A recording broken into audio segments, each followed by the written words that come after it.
Bienvenidos hermanos, que Dios los bendiga. Muchas gracias por acompañarnos en este proyecto del Reinado del Espíritu Santo, en el cual en nuestro primer bloque de temas estamos hablando acerca de la espiritualidad de la cruz. En nuestro tema anterior hablamos de los orígenes de la espiritualidad de la cruz, el contexto social, político y religioso en que Jesús inspira a nuestra Madre Concepción Cabrera la espiritualidad de la cruz. En este día vamos a compartir con ustedes un tema que es titulado Jesús, sacerdote y víctima. Sabemos pues que dentro de la espiritualidad cristiana, cada una de las espiritualidades resalta un matiz de esta espiritualidad. De todo el misterio de Cristo resalta y acentúa un matiz nada más. Por ejemplo, los franciscanos resaltan lo que es la pobreza exterior. Lo que son los benedictinos, su vivencia resalta la contemplación. Los carmelitas, en su vivencia se resalta la pobreza interior.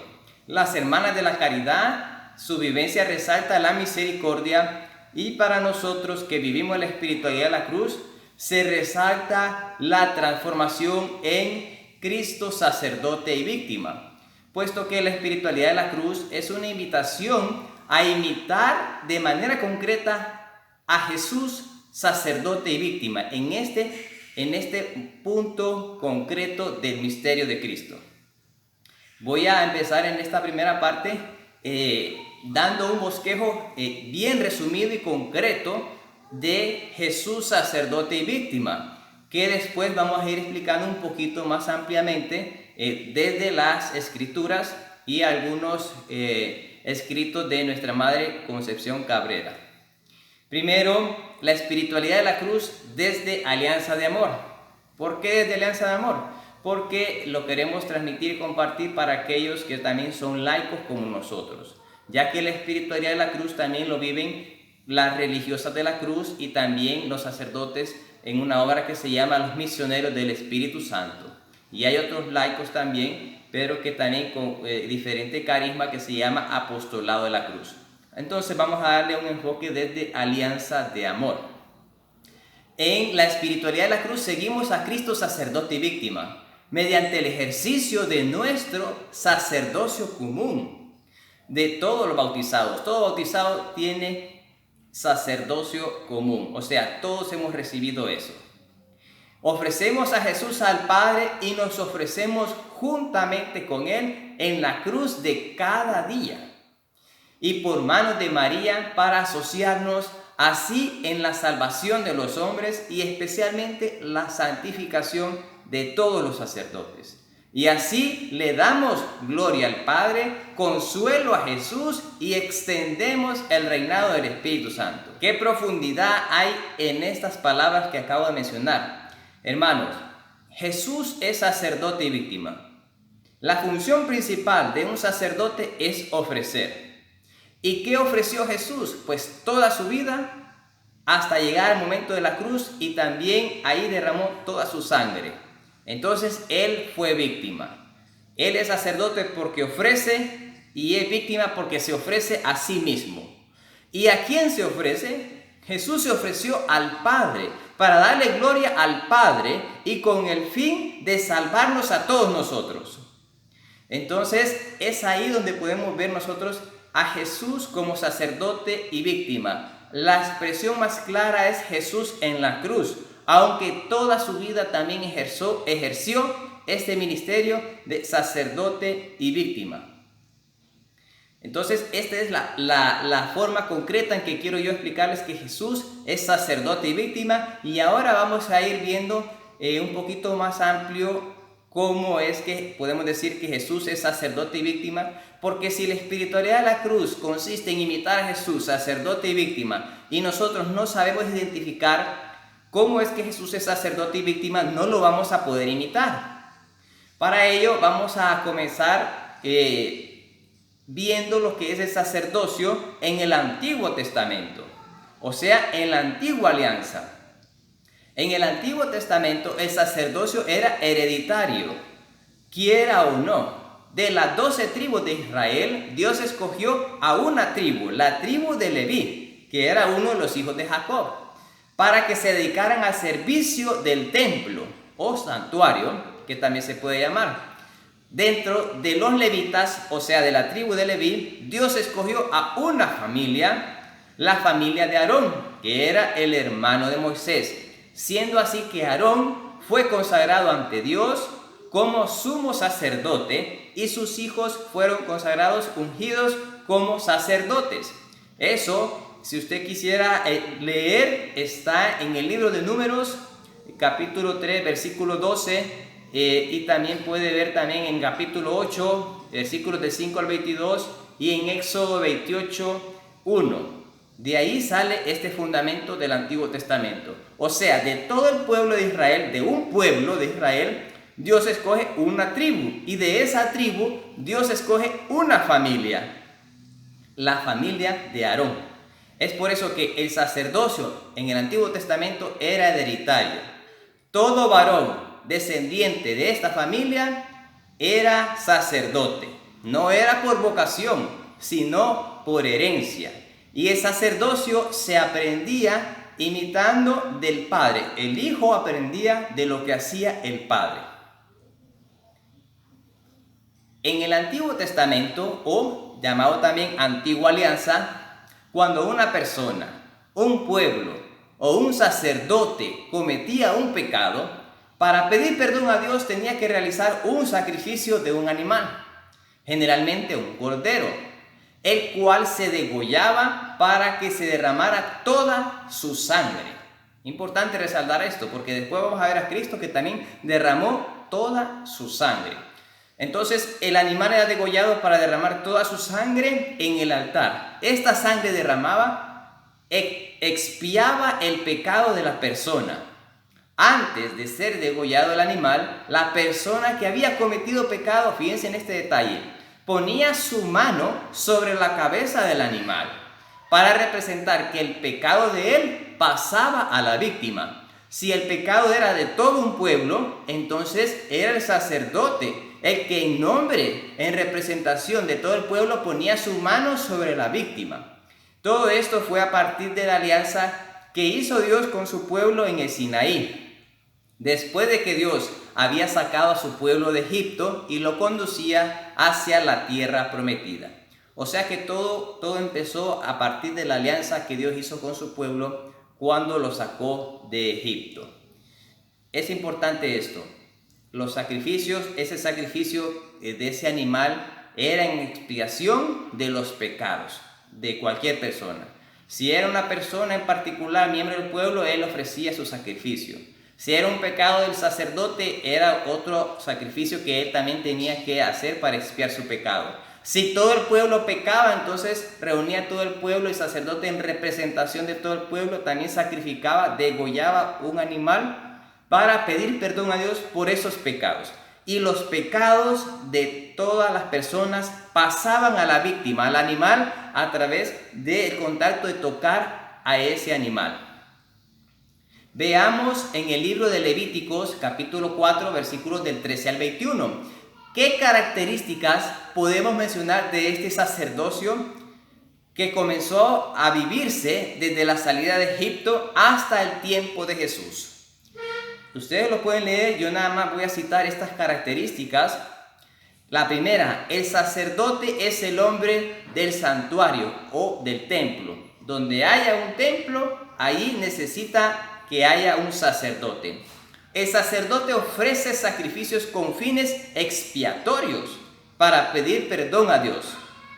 El sacerdote bendice para poder establecer una relación viviente con Dios. O sea que el sacerdote, cuando ofrecía sacrificios por el pecado de cualquier persona del pueblo, iba al templo, ofrecía sacrificios.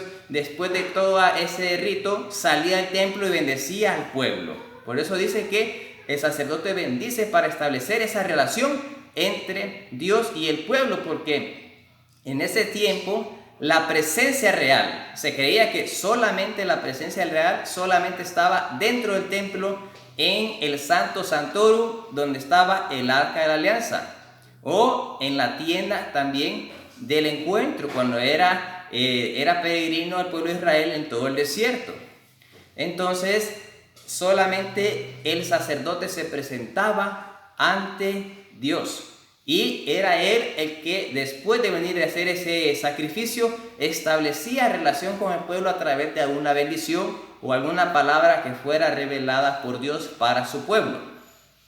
El sacerdote vela por la pureza ritual necesaria para participar en el culto. Tenía que purificarse el sacerdote para poder presentarse a la presencia de Dios, que es lo más puro. Dios es lo más puro.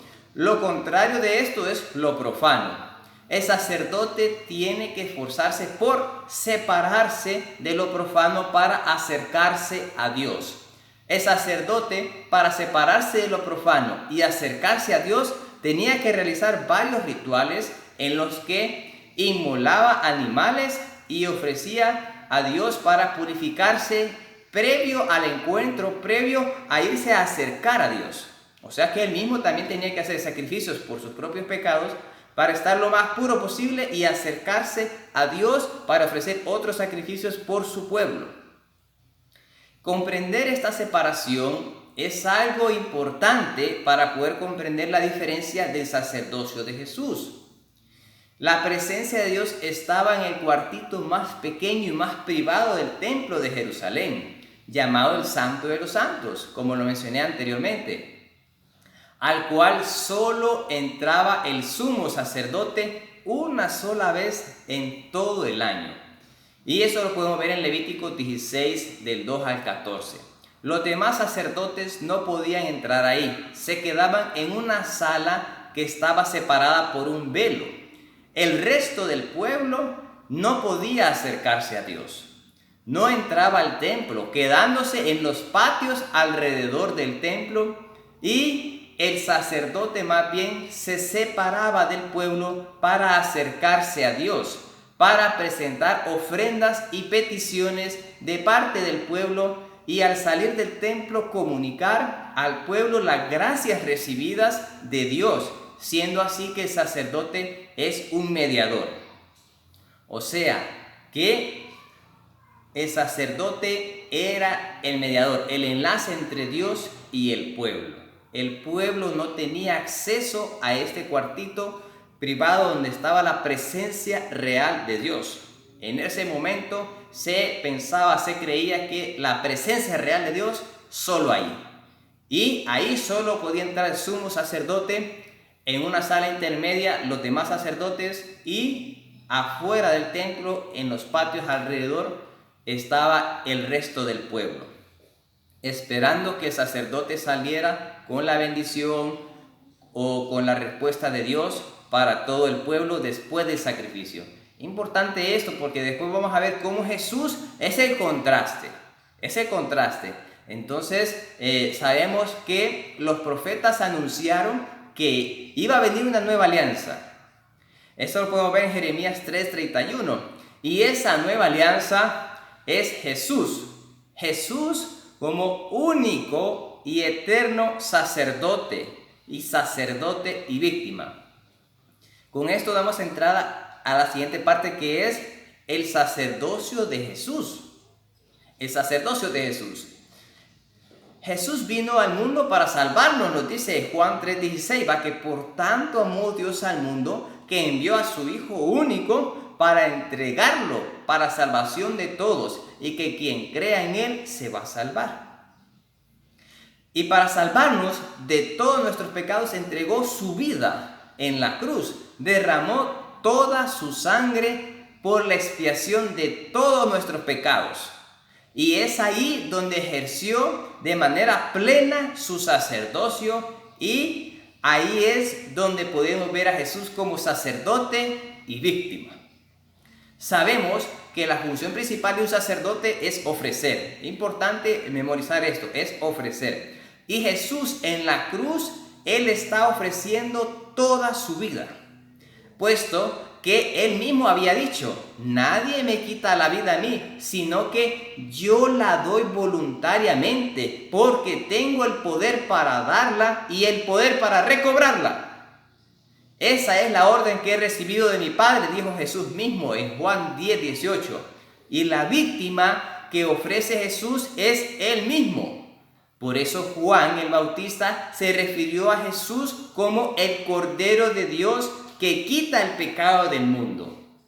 Qué bello cuando vemos la secuencia, por lo menos en pasos un poquito separados desde el Antiguo Testamento allá a la Nueva Alianza, desde la Antigua Alianza a la Nueva Alianza que es Jesús, cómo vamos viendo ese cambio en lo que es el sacerdocio.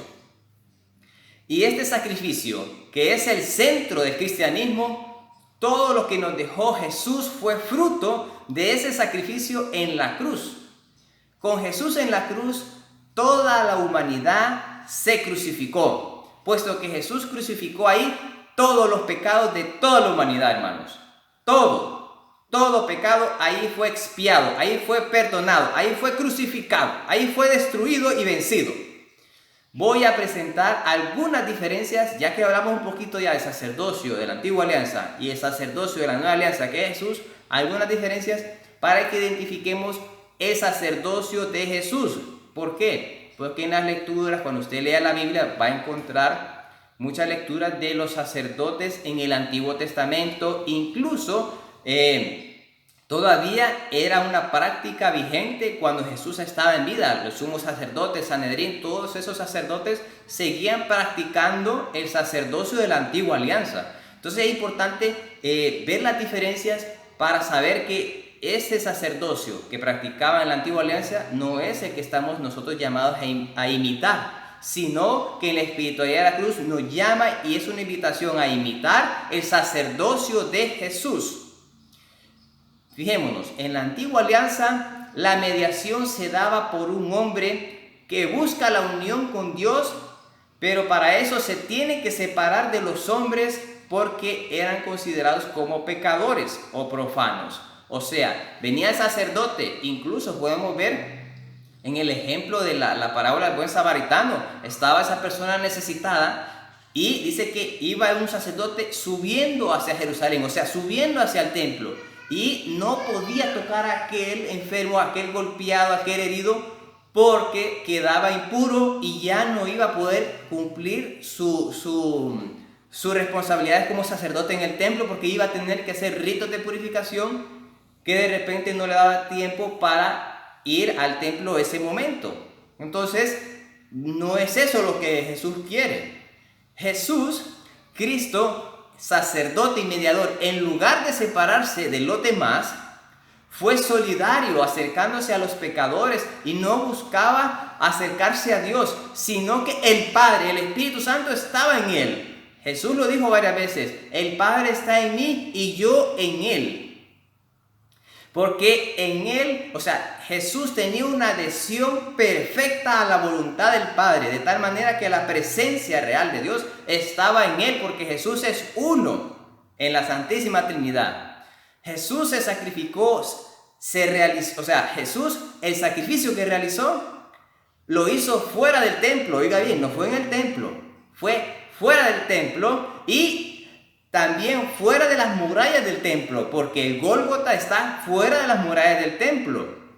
O sea que Jesús, el sacerdocio de Jesús es acercarse a aquellos que estaban siendo marginados por los sacerdotes de ese tiempo. Jesús se acercó a los niños, que para los niños no contaban. Mientras no sabían la ley, no se aprendían por lo menos conceptos rudimentarios de la ley de Moisés, que eran como 700 mandamientos, si no sabía lo básico, no tenía voz ni voto y no contaba. Pues vemos cómo la Biblia nos narra la multiplicación de los panes, dice que había 5,000 hombres, sin contar mujeres y niños porque no contaban. Y Jesús también se acerca a las mujeres que eran marginadas, a los leprosos, a los enfermos, a los cobradores de impuestos, a todos los pecadores. Jesús se acercaba. El sacerdocio de Jesús es solidario y se acerca a los marginados.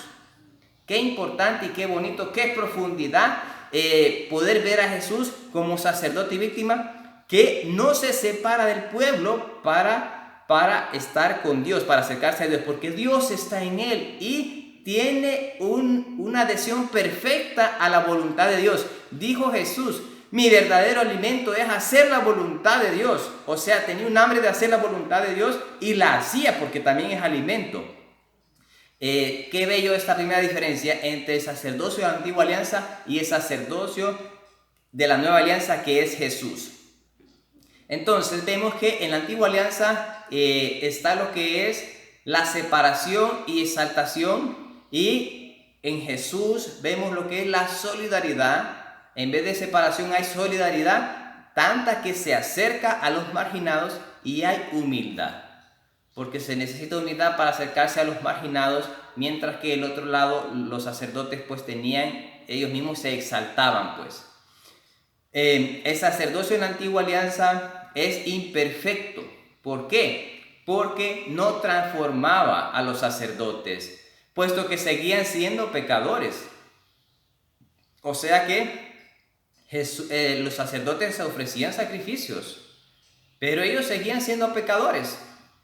No había una trascendencia mayor. Si volvían a pecar, tenían que volver a hacer sacrificios, mientras que Jesús en su sacerdocio es perfecto, único y para siempre.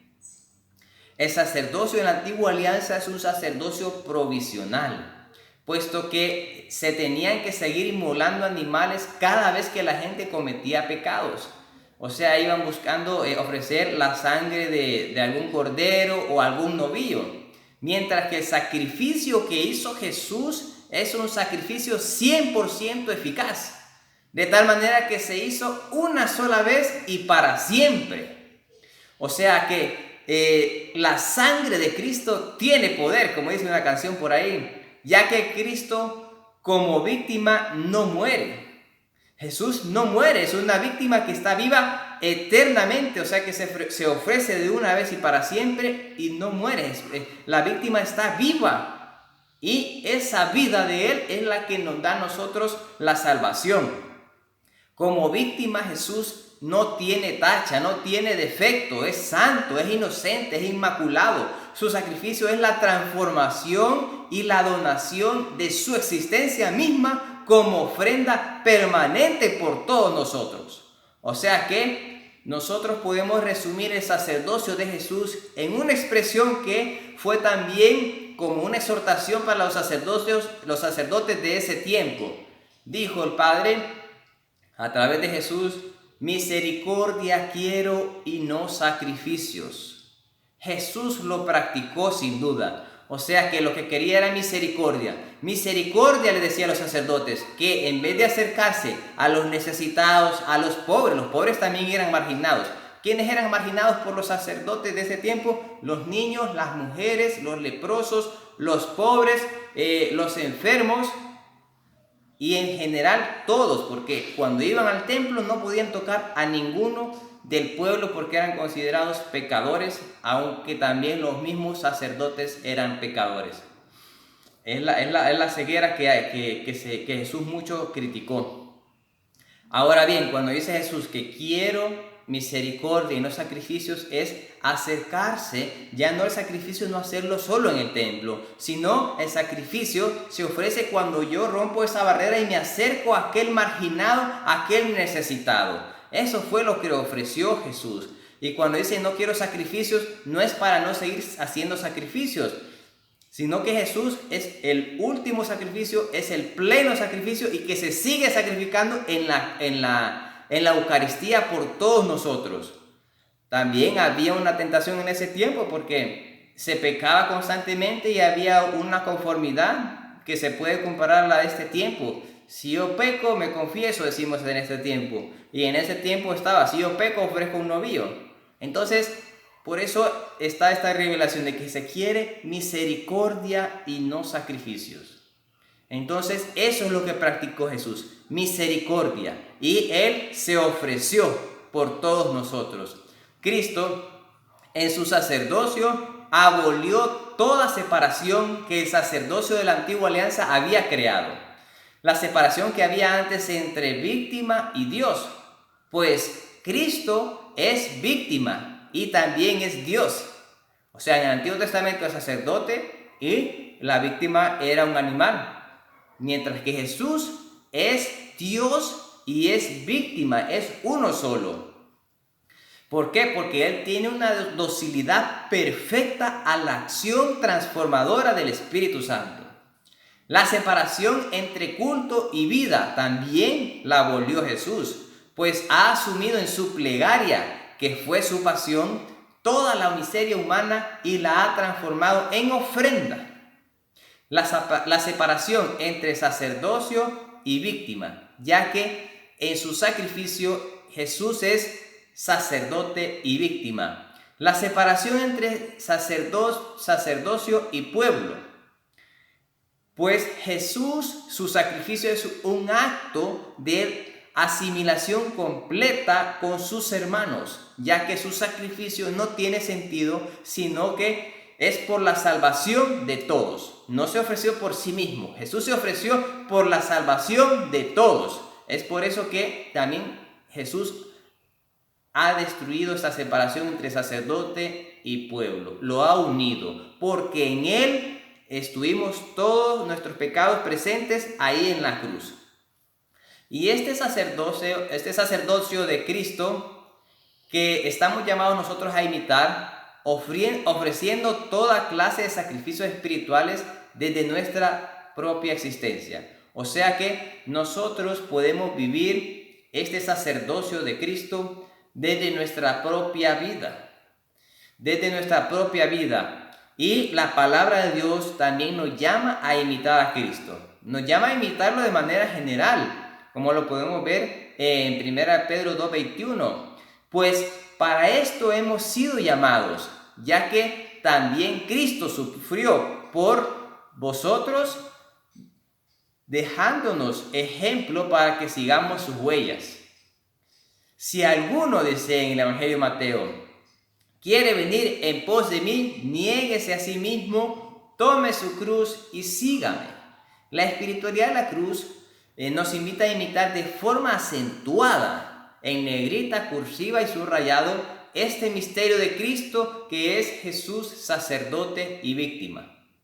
Dice también allí en capítulo 12 del libro de Romanos: os exhorto pues, hermanos, por la misericordia de Dios, que ofrezcáis vuestros cuerpos como víctimas vivas, santa, agradable a Dios, tal será vuestro culto espiritual. O sea, nos está diciendo, primero vamos empezando la imitación de Cristo de manera general, y nos dice Cristo que Él, si queremos seguirlo, hay que tomar la cruz.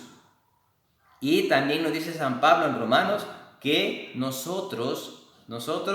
nuestros cuerpos sean una víctima viva. ¿Qué quiere decir eso? Si Jesús fue víctima viva en su cuerpo también, que lo imitemos en su sacerdocio, siendo sacerdotes y víctimas. También vosotros, hermanos, cual piedras vivas, entrad en la construcción de un edificio espiritual para un sacerdocio santo, para ofrecer sacrificios espirituales agradables a Dios por medio de Jesucristo, nos dice San Pedro en su primera carta. Por tanto, hermanos, como conclusión, hemos presentado algunos argumentos bíblicos, cómo se ejerció el sacerdocio en la antigua alianza y cómo se ejerció el sacerdocio en la persona de Jesús como nueva alianza. Y viendo esas diferencias, nosotros estamos llamados a tomar el ejemplo del sacerdocio de Jesús como sacerdote y víctima, y la espiritualidad de la cruz nos invita a imitar a Jesús, sacerdote y víctima. La palabra de Dios es bella y nos está diciendo también que imitemos a Jesús como sacerdote y víctima. Hermanos, somos piedras vivas, por tanto, construyamos un templo espiritual donde en nosotros, con nuestro cuerpo, podamos ejercer ese sacerdocio bautismal y podamos ofrecer sacrificios agradables a Dios. En nuestro siguiente video vamos a ver cómo de manera práctica podemos ejercer nuestro sacerdocio común y cómo es que podemos imitar a Jesús, sacerdote y víctima. Que Dios los bendiga, hermanos, y nos miramos en el siguiente video. Jesús, Salvador de los hombres, sálvalos, sálvalos.